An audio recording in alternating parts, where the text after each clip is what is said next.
इस तरह से डिलीट ट्रेल। फिर तो ये था आपका डिलीट का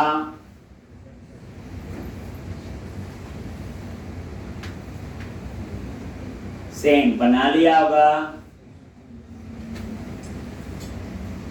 अब इसको चेक कर लो, एक बार टेस्ट कर लेते हैं। पहले स्वैगर में ही टेस्ट करेंगे और फिर उसके बाद पोस्ट में। एक कोई ज्यादा इसमें वो नहीं है इतना, लेकिन काम करने का ये बैकएंड है। क्या ये बेसिकली इसका कोई GUI नहीं होगा। जिसने ये API यूज करनी उसे एक URL मिलेगा बस। ठीक, अब आप इसे रन करके टेस्ट करो। अब ऐसे 2 मॉडल हो, 4 हो, 5 हो, 50 हो, यही कंसेप्ट आप बोलो। ज्यादा ज्यादा आप जेनेरिक रिपोजिटरी यूज कर सकते हो, ज्यादा मॉडल्स हो। मैंने तो सिखाने के लिए आपको करवाया है कि नॉन जेनेरिक रिपोजिटरी। अब ये देखो यहां पे आ गए ट्रेल।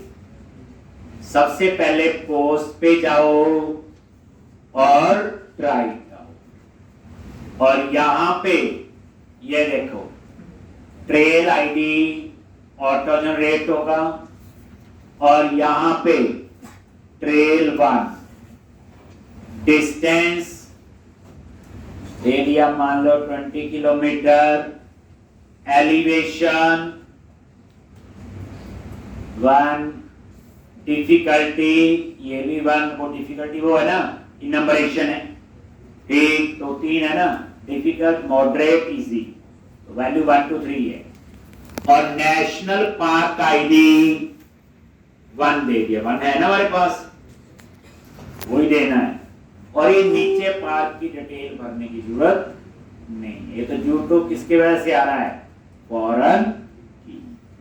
अब आप एग्जीक्यूट पे क्लिक करो तो ये देखो किया, और यहां पे ये एरर दे रहा है 1 और मोर वैलिडेशन एरर। ये कोई नल का ही एरर होगा। ये देखो national park field is required, तो वही प्रॉब्लम आ गई। तो इसको कैसे ठीक करोगे, प्रोजेक्ट पे डबल क्लिक करो, याद है ये लाइन नलेबल, प्रोजेक्ट में भी ऐसा किया था हमने, याद होगा।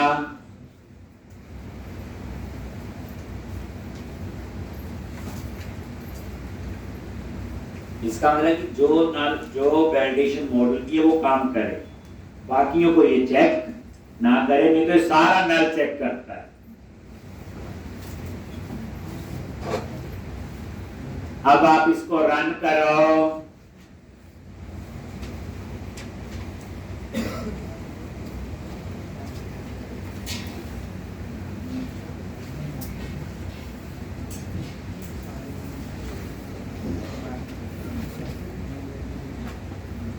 रन किया,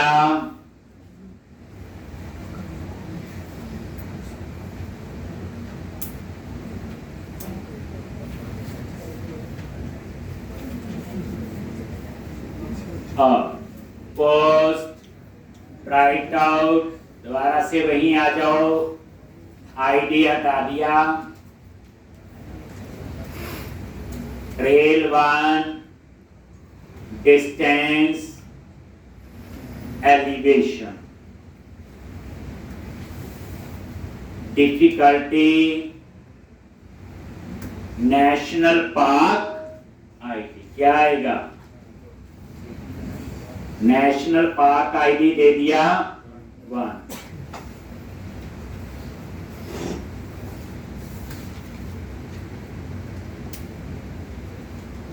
ठीक, और एग्जीक्यूट,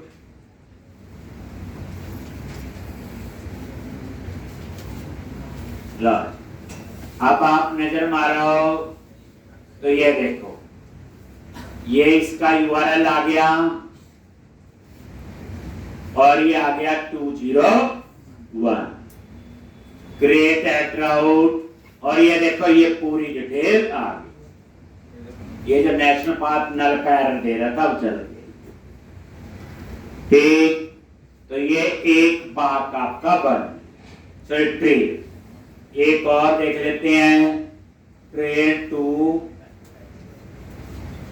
डिस्टेंस 25 किलोमीटर, एलिवेशन 2 कर दी, डिफिकल्टी लेवल भी 2, पार्क आईडी वही रहने दिया, नेशनल पार्क। तो इस तरह से कोई एरर नहीं आई, तो ये एक और 201 वही पार्क डिस्प्ले हो रहा है, आईडी 2 हो गई। तो ठीक है, मतलब कहने का। अब उसके बाद डिस्प्ले, ये गेट वाला देख लेते हैं, राइट आउट और एग्जीक्यूट। और ये देखो यूआरएल वही है, यूआरएल सेम है, बस कोई ट्रेल। और ये देखो आईडी, नेम, डिस्टेंस, एलिवेशन सारा आ रहा है, नेशनल पार्क आईडी, ये देखो नेशनल पार्क का नाम भी आ गया, क्योंकि हमने इंक्लूड लिखा था। याद करो जो हमने बनाया था डिस्प्ले के लिए, वहां ट्रेल में इंक्लूड लिखा था नेशनल पार्क। और ये देखो एक और उसमें आ, क्लियर है जी?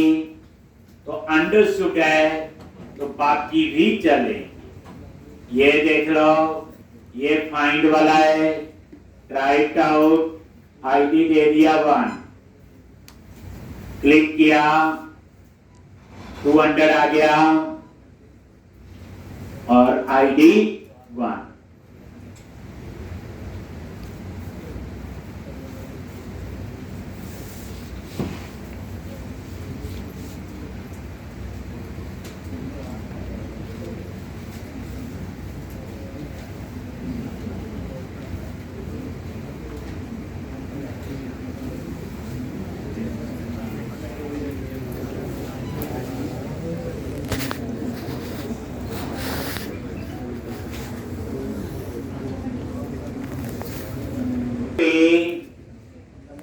ID1 name, trail 1 distance, elevation, difficulty, तो ये सारा आपका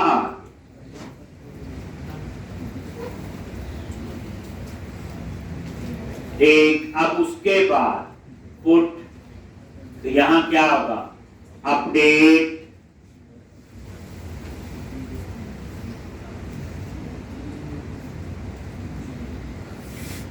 एक पुट और यहां पे अपडेट।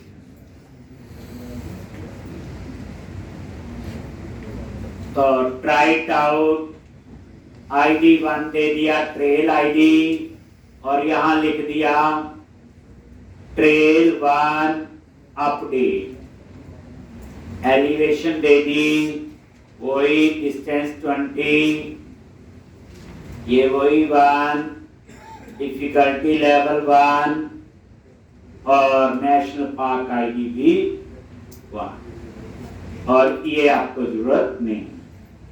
अब आप एग्जीक्यूट पे क्लिक करो, देखना ही अपडेट हुआ कि नहीं। वही यूआरएल सेम है, 204 आ गया। किसका होता है ये? No content. तो ये बच्चे अपडेट भी हो गया। अगर देखना है अपडेट हुआ कि नहीं, तो ये फाइंड वाला कोड चला लो, आईडी 1 दिया हुआ, एग्जीक्यूट करो और ये देखो ट्रेल 1 अपडेट दिया। ठीक, तो अंडरस्टूड है। इसी तरह से लास्ट किसका है? डिलीट। डिलीट पे क्लिक किया, ट्राइट आउट, ट्रेल आईडी 2 जो है उसको मैंने क्या किया, डिलीट। और ये देखो ये यूआरएल और ये क्लियर है जी? तो मतलब कहने का बच्चे, एक बार ये स्वैगर में टेस्ट करके आपने देख लिया, क्लोज किया इस तरह से। अब मैं इसको टेस्ट करूंगा पोस्टमैन में। मैं नेशनल पार्क का टेस्ट करके बता दूंगा, बाकी फिर आप कर सकते हैं। पहली बात, इस प्रोजेक्ट को रन करो। ये बैकएंड प्रोजेक्ट रन करके रखोगे, ये रन हो। ठीक, अब आपने क्या करना है, पोस्टमैन इंस्टॉल होगा। ये देखो, ये करना पड़ेगा इंस्टॉल, बाय डिफॉल्ट नहीं होता है। पोस्टमैन पे क्लिक करो। जैसे कोई नोड.js में एपीआई बनाए तो उसे भी पोस्टमैन में, पीएचपी में बनाए, पाइथन में बनाए, जिसमें भी। तो यहां पे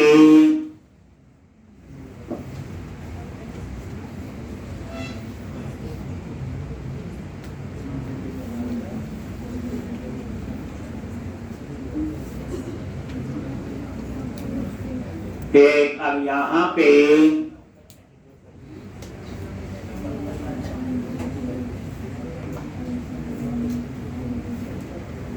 और ये देखो, तो अब ध्यान से देखोगे पोस्टमैन। तो सबसे पहले ये एंड पॉइंट है, तो सबसे पहले गेट का ही देख लेते हैं, गेट। और यहां पे यूआरएल, क्या यूआरएल आएगा, ये नेशनल पार्क, किसी एक का ले लो, सेम ही होता है ना। ये आगे राइट आउट एग्जीक्यूट,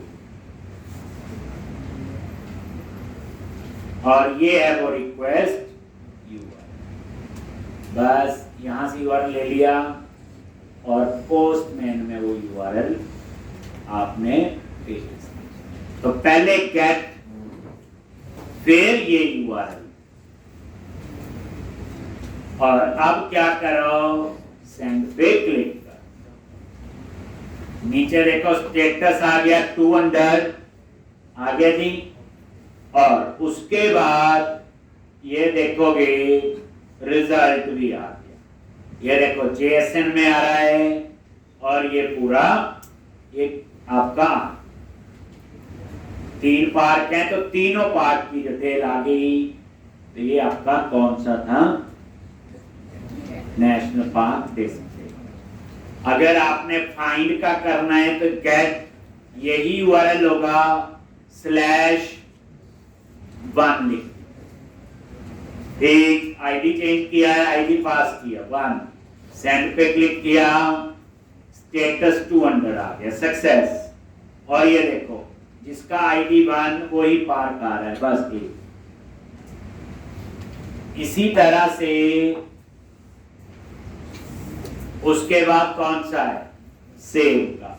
ये देखो यहां पे चूज करो पोस्ट और यूआरएल, ये यूआरएल ना बच्चे, इसका रिक्वेस्ट यूआरएल से उठा लेना, वैसे तो ये वाला ही है ना। ठीक, यही सेम यूआरएल है पोस्ट में, देखो यही पुट में, बस डिलीट और फाइंड में आईडी। तो ये आ गया वही पोस्ट। अब इसमें डाटा कैसे भेजेंगे, तो यहां पे चूज करो बॉडी, यहां पे चूज किया, देखो पहले चूज किया पोस्ट, फिर यूआरएल, फिर बॉडी, और उसके बाद फिर आएगा रॉ। क्या आएगा, रॉ।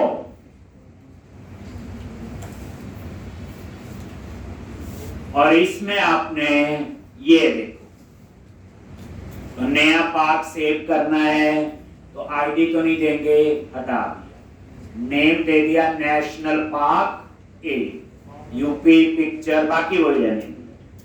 ठीक, तो यहां पे सेंड पे क्लिक करो। ये देखो ना डबल कोट्स में, ये JSON में लिखना होता है बच्चे, ये देखो डबल कोट्स में स्मॉल में लिखे हैं सारे। अब आप सेंड पे क्लिक करो,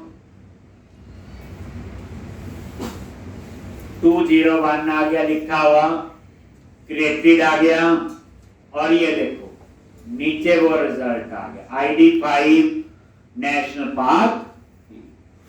तो इस तरह से ये क्या हुआ, आपका एक नया पार्क सेव हो। अब अपडेट URL बस यहां क्या चेंज करो, पुट, बस यहां पे ऊपर पास करना है आपने आईडी, नीचे वाले का उसी को अपडेट कर देते हैं और यहां पे आईडी दे दिया 5 कॉमा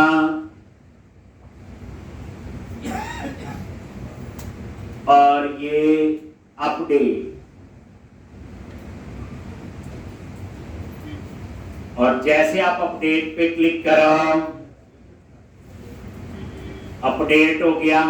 ये देखो 204 नो कंटिन्यू, देखना अपडेट हुआ कि नहीं, तो यहां गेट वाला यूज कर, उससे पता चल जाएगा ना, गेट सेंड, ये देखोगे 5 वाला है, आईडी 5, ये देखो आगे लिखा हुआ नेशनल पार्क 8 अपडेट। अब आपने इसको डिलीट करना है तो क्या चेंज करोगे, गेट की जगह डिलीट, और यहां पे आईडी क्या था 5, इसी को कर देते हैं, ठीक। फिर ये रॉ रो की कोई जरूरत नहीं, लिखा भी रहने दोगे कोई फर्क नहीं। सेंड पे क्लिक किया 200 ओके आ गया, इसका मतलब डिलीट। तो इस तरह से आप कहां टेस्ट कर सकते हो, पोस्टमैन में। तो ट्रेल वाली आप खुद चेक कर, तो आपके पास 2 टूल है एपीआई को टेस्ट करने के लिए जो मैंने बताए। स्वैगर को हम आगे भी यूज करेंगे, लेकिन ये पोस्टमैन जो है ये भी आप इंस्टॉल कर ले, ठीक। तो बच्चे अब आपकी एपीआई बन गई और एपीआई को टेस्ट कर लिया। अब वो एपीआई कितनी हो सकती है, कितने यूआरएल, वो डिपेंड करता है क्या रिक्वायरमेंट है। जैसे अभी देखा जाए सिर्फ नेशनल पार्क और ट्रेल, अभी और बनेगा अकाउंट लॉगिन, वो बात की बात, ऐसे और भी होंगे। जैसे आपने ई कॉमर्स का प्रोजेक्ट बनाया है, अब आपने एपीआई बना के देनी है किसी को कि हमारे प्रोडक्ट फैच कर पाए, तो वहां पे प्रोडक्ट का बनाना पड़ेगा, सिर्फ प्रोडक्ट दिखाने ही, सारा नहीं देंगे उसको। अगर आप चाहते हो अपने प्रोजेक्ट में से कि किसी और की वेबसाइट पे मेरे प्रोडक्ट लिस्ट हो जाए, जैसे ईबे पे लिस्ट हो जाए, तो ईबे वालों को क्या दोगे, आप एक एपीआई बनाओगे, उसमें सिर्फ एक ही मेथड होगा, गेट का होगा, बस वो उनको आप लोग यूआरएल दोगे, वो एपीआई यूज कर सकते हैं। वो मैं अभी आपको बताने वाला हूं कैसे यूज करते हैं। तो बच्चे हमारा ये एक पार्ट अभी हुआ, हाउ टू क्रिएट एपीआई, कैसे बनाते हैं, प्रॉपर डीटीओ यूज किया, देखा ही आपने, और बाकी कहानी तो आपको पता ही। अब हमने क्या करना है बोलो,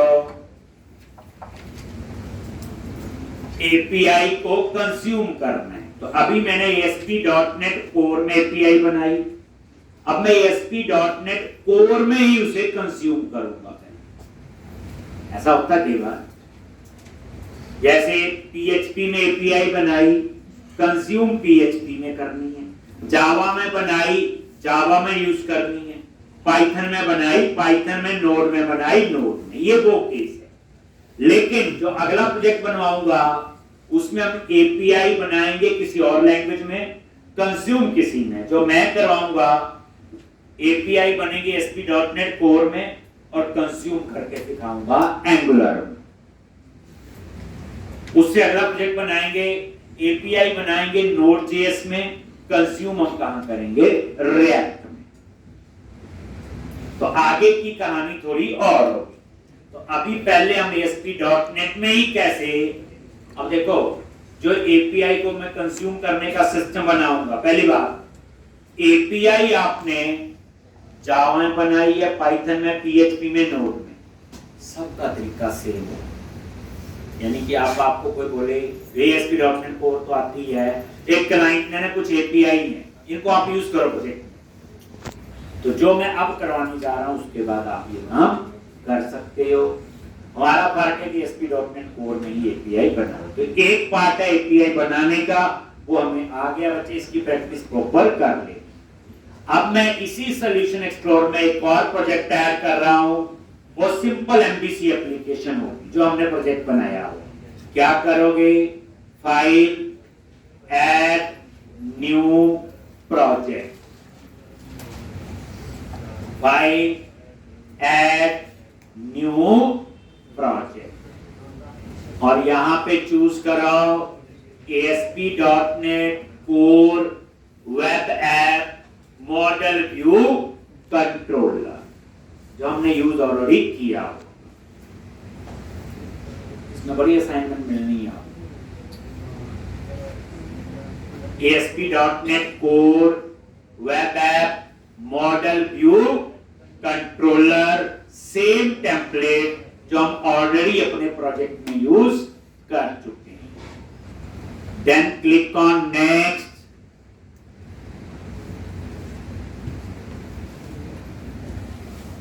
देन क्लिक ऑन नेक्स्ट, और यहां पे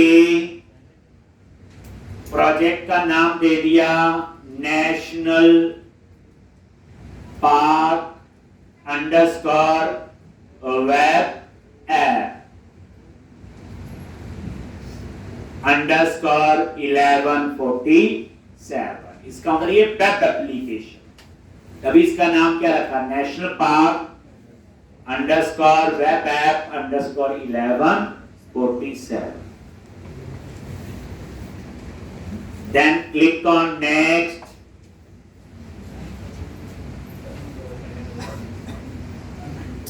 और वही .NET 6, then click on create.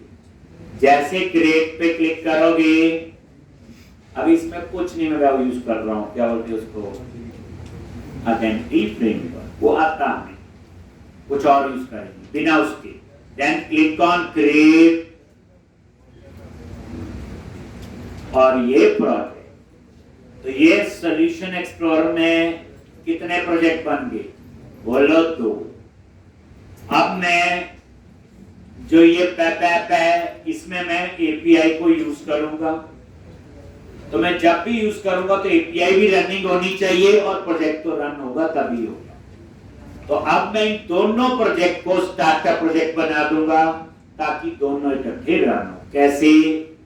Solution explorer पे राइट क्लिक करो और प्रॉपर्टीज में जाओ, गेम, और यहां पे आ रहा है सिंगल स्टार्टअप प्रोजेक्ट। आप चूज करो मल्टीपल स्टार्टअप प्रोजेक्ट, और यहां पे स्टार्ट, यहां पे स्टार्ट,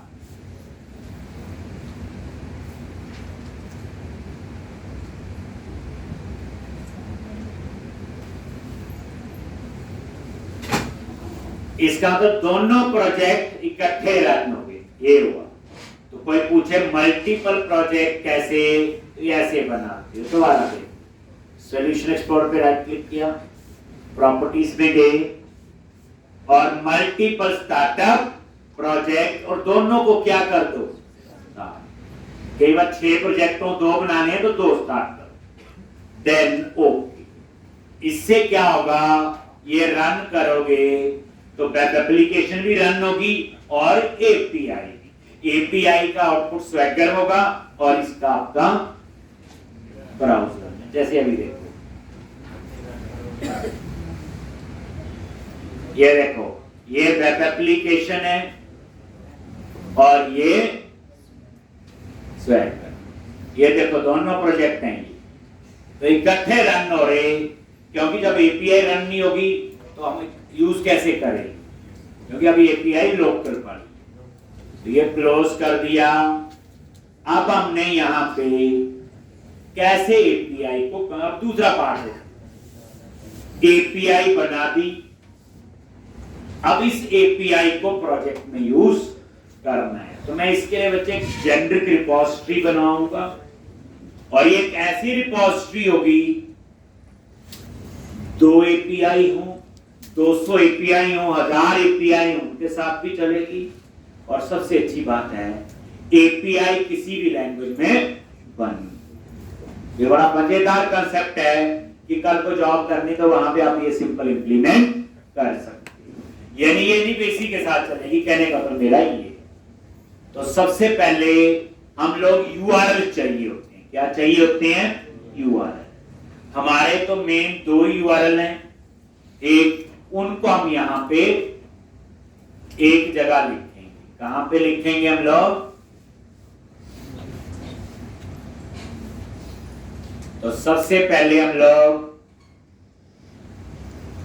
एक एसटी वाली फाइल बनाएंगे और वहां पे तो यही वेब एप्लीकेशन में आगे एक क्लास ऐड कर लो और क्लास का नेम है एस। कहां बनाई?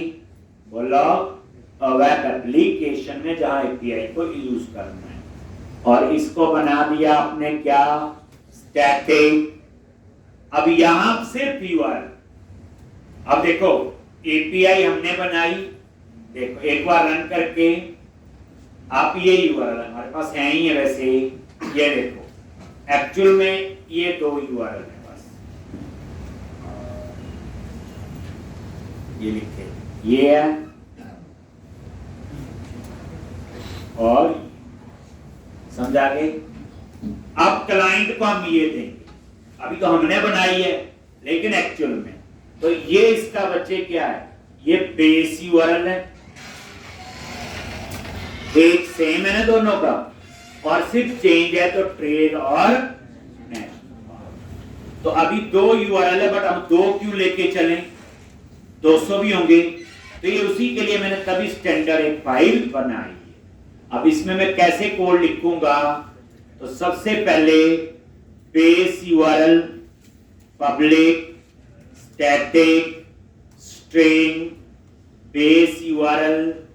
और बेस यूआरएल क्या है? ये यहां ये तो कॉमन है, ये बेस यूआरएल दे दिया। ठीक, मतलब ये है कि हम एक जगह सारे यूआरएल लिखेंगे। यहां कोई डाटाबेस कनेक्शन की जरूरत नहीं है, यहां कनेक्शन से नहीं लिखना, वो सारा काम हो चुका है। कहां पे? एपीआई में, डाटा वहां से आएगा। तो सबसे पहले यूआरएल को हम प्रॉपर लिखते हैं। तो एक ये, फिर उसके बाद एक national path API path, public constant भी यूज कर सकते हो, स्टैटिक कर लो, कोई फर्क नहीं है। लॉन्च, यहां पे क्या लिखोगे? एपीआई बेस यूआरएल प्लस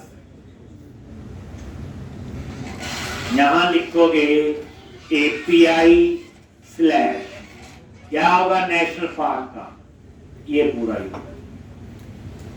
यही हुआ ना। फिर आप इसकी जगह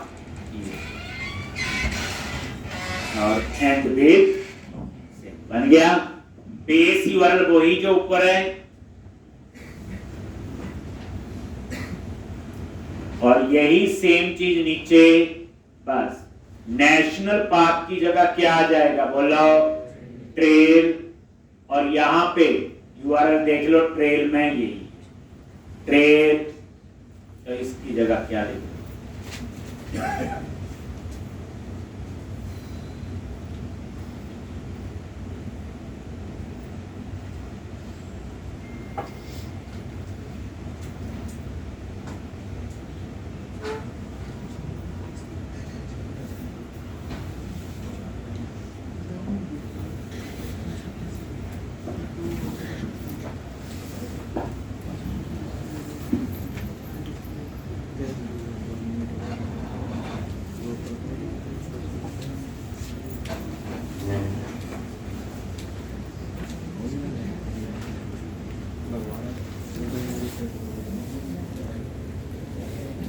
एक ये देखो पब्लिक स्टैटिक स्ट्रिंग और यहां पे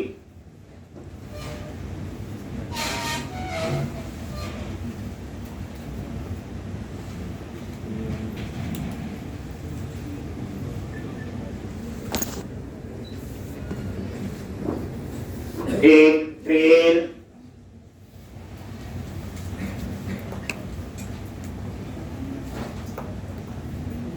ये देखो। तो इस तरह से ये आ गया। ठीक,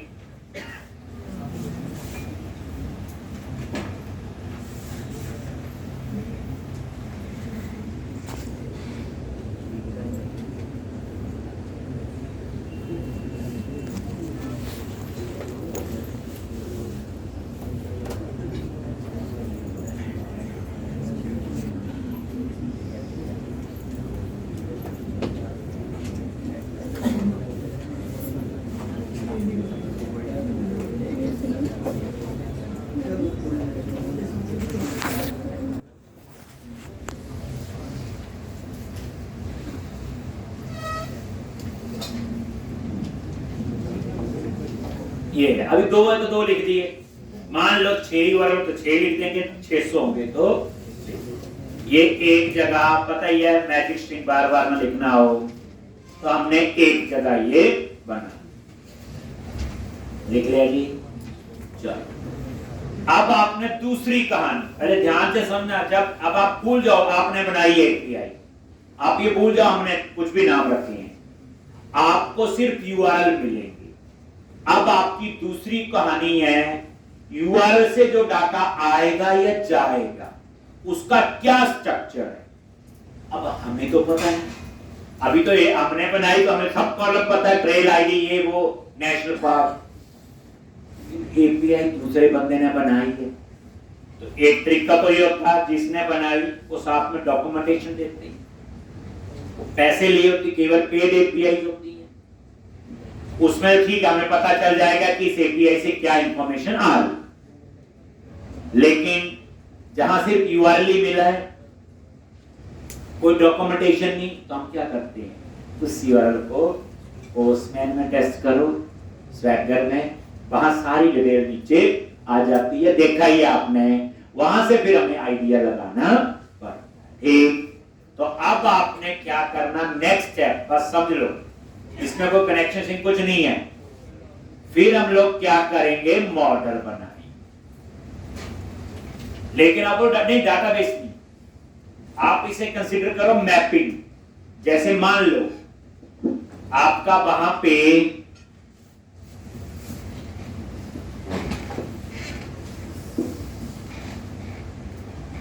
दो मॉडल थे जहां जिस स्ट्रक्चर में डाटा आ रहा है, समझो ना। जैसे वहां से नेशनल पार्क आ रही है, नेशनल पार्क जो डीटीओ था हमारे केस में वही था। अगर उसमें 5 मेंबर है तो यहाँ रिसीव करने के लिए भी 5 मेंबर होने चाहिए। सेव में भेजने हैं तो वही 5 मेंबर यहाँ पे होने चाहिए। तो आप उसकी ना मैपिंग कर लो, सेम बना लो, मतलब कहने का मैपिंग करो सेम। जैसे अब मैं मॉडल बना तो सेम स्ट्रक्चर, सिंपल आप कंसीडर करो सेम स्ट्रक्चर, जिस स्ट्रक्चर में डाटा आ रहा है आपको उसी स्ट्रक्चर के मॉडल बनाना। तो अब मैं यहां पे national park add class national park ये मॉडल बना रहा हूं मॉडल फोल्डर में, और इसमें क्या क्या मेंबर हैं वही होंगे जो वहां से आ रहे हैं, कोई वो नहीं तो आप उस प्रोजेक्ट से आप लोग उठा सकते हो। सेम मेंबर लो, मतलब जिस स्ट्रक्चर में डाटा रिसीव होगा ना उसी स्ट्रक्चर का मॉडल बनाना है, बस सिंपल सी बात।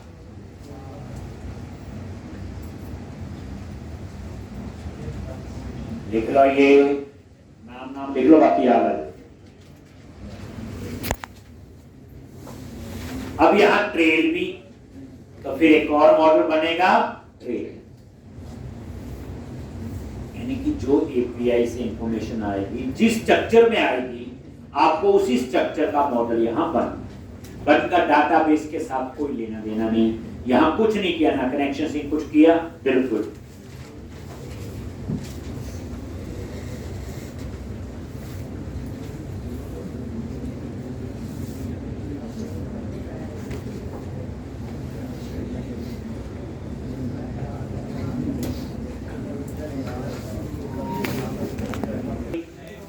एक बार मॉडल पे राइट क्लिक किया, ऐड क्लास और मॉडल ट्री। और यहाँ पे ट्रेल में क्या मेंबर होंगे, जैसे वहां से आए।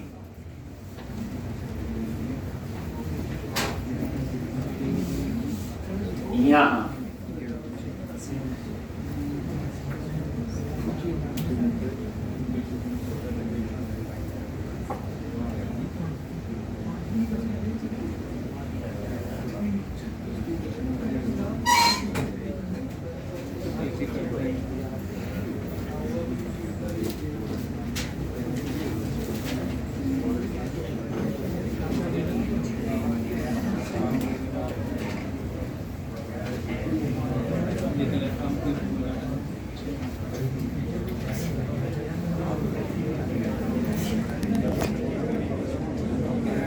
Trail ID, name, distance, elevation, difficulty, ये सारे मेंबर। बात फिर समझो, एपीआई में जिस स्ट्रक्चर में डाटा रिसीव होगा आपको वैसा ही मॉडल यहाँ बना। अभी 2 यूआरएल है, 2 के हिसाब से 4 होंगे, 400 होंगे तो 400। आप बोलोगे ये कैसे पता चलता है कि क्या चाहिए, हमें तो एक यूआरएल मिलता है। तो उसके लिए अब जैसे स्ट्राइप की एपीआई, उसके हमें क्या पता था, नीचे में मेंबर लिखे थे, तो हमने स्ट्राइप की डॉक्यूमेंटेशन पर ऐसे ऐसे ये इंफॉर्मेशन आएगी। तो किसी केस में डॉक्यूमेंटेशन हो सकती है, किसी केस में खुद भी करना पड़ सकता है। मतलब खुद स्वैगर वगैरह में टेस्ट करो तो काफी आइडिया हो जाता है।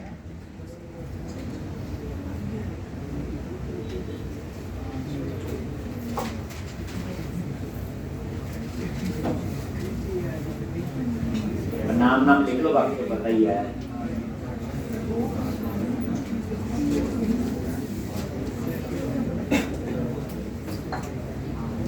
अब उसके बाद कोई माइग्रेशन कुछ नहीं करना।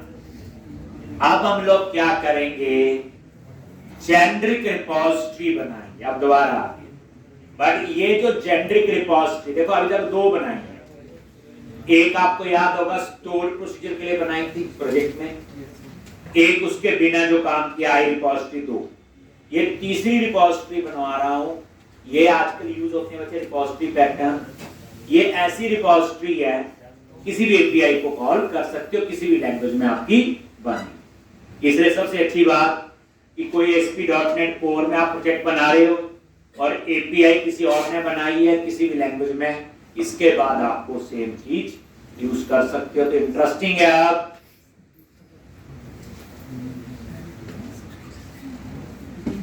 तो रिपोजिटरी बनाएंगे,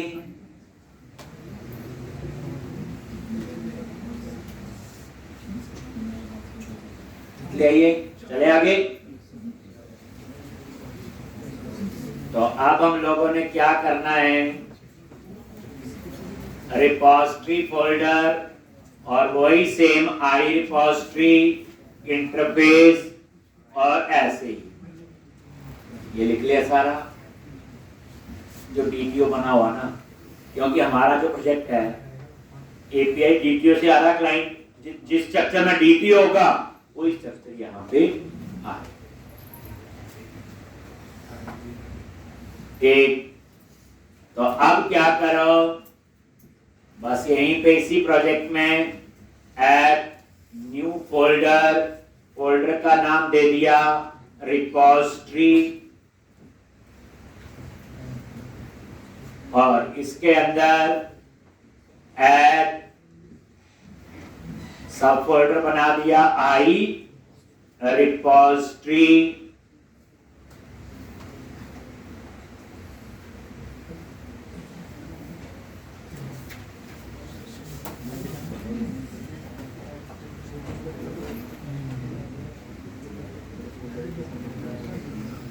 और आई रिपोजिटरी पे राइट क्लिक किया, ऐड क्लास इंटरफेस, और इसका नाम दे दिया आई रिपोजिटरी।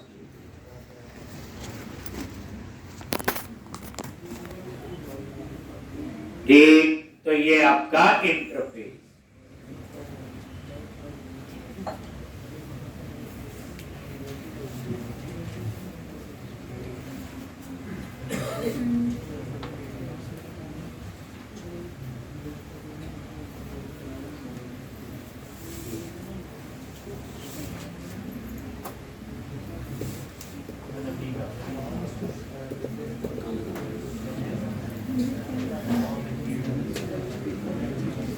ठीक, अब आप लोग देखो गेट अ सिंक, ये देखो अब कैसे, तो यहां पे ऊपर किसके साथ यूज होगी, टी, और वही सेम यहां पे वेयर टी क्या आपकी क्लास, याद आ गया। सबसे पहले डिस्प्ले फाइंड की और यहां पे उसका नेम दे दिया गेट अ सिंक, ये फाइंड वाला है। अब इसमें एक ही रिकॉर्ड रिटर्न होता सिंपल, और पहला पैरामीटर होगा यूआरएल, ये देखो जो हमारा फाइंड के लिए होगा, कॉमा दूसरा आईडी, क्योंकि फाइंड में हमें क्या पास करना है, आईडी, बस ये हो गया फाइंड का। अब दूसरा बनेगा गेट ऑल अ सिंक, किसके लिए, डिस्प्ले के लिए, और उसमें क्या होगी आपकी कलेक्शन, क्या होगी उसमें कलेक्शन, कैसे, टास्क आई नंबरेबल, और यहां पे ए, और ये आपका, और इसमें सिर्फ क्या पास करना है, यूआरएल आईडी, देख लो गेट ऑल असिंक क्या होता है, डिस्प्ले का कोड है ये वो। इसी तरह से आपका फिर बनेगा क्रिएट अ सिंक, तो क्या लिखोगे, इसकी रिटर्न टाइप दे दी मैंने बूलियन, और क्रिएट अ सिंक, और स्ट्रिंग यूआरएल, और यहां पे आपने क्या ओबीजे टू क्रिएट, ये देखिए क्या सेव करना है, क्रिएट अ सिंक, सेव हो गया। इसी तरह से अपडेट, यहां आ जाएगा अपडेट अ सिंक, और ओबीजे टू अपडेट। एक बच गया आपका कौन सा, डिलीट, तो डिलीट अ सिंक यूआरएल, और इसमें हम क्या पास करते हैं, आईडी, इसमें तो सिंपल बस ये मेथड हमने डिक्लेयर किया। अब इनका कोड जो है वो थोड़ा सा अलग होगा, देख पूरा लेक्चर हमारा उस पे नेक्स्ट लगे। नई चीज है, जेनरिक है, ये जेनरिक रिपोजिटरी है, तो पता चल गया होगा आपको, इसमें कहीं नहीं लिखा कौन सा यूआरएल है, इसमें कहीं नहीं लिखा टी में क्या है, टी में ट्रेल होगा तो ट्रेल के साथ काम करेगा, नेशनल पार्क होगा तो नेशनल पार्क, तभी तो हम इसको क्या बोलेंगे, जेनरिक रिपोजिटरी। यानी होती जो चीज आप सीख रही हो ना, जब जॉब करोगे ना सेम कॉपी पेस्ट चलेगा, पर थोड़ा समझ जरूर लेना कि कैसे ये काम करना है।